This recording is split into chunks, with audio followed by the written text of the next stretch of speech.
Barb, you talked to us about referrals. You talked to us about the power of LinkedIn groups as a means by which to attract the right candidates. Mhm. If you are an executive search firm consultant and you want to attract clients, how would you recommend going about it these days in a more effective way?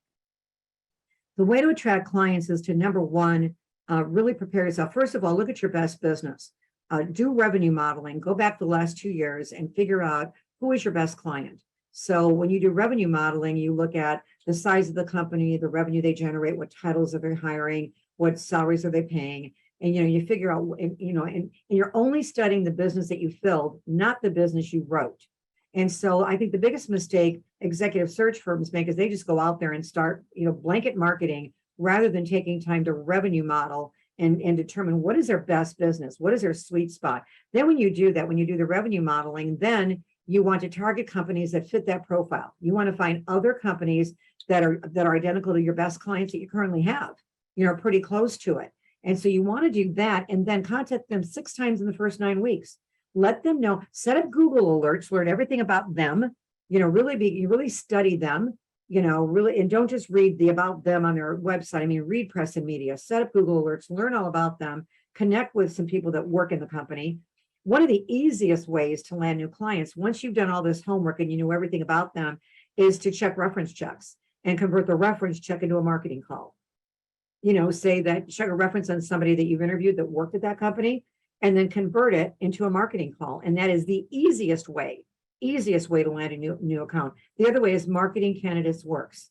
Identify who your contact would be. And when you market a candidate, you can easily call into a company and say, Tony, I was really going to call my best client today. Let me explain why I'm calling you instead. So if I say that to you, Tony, I kind of have your attention, right? Absolutely. Okay, because I said I normally be climbing.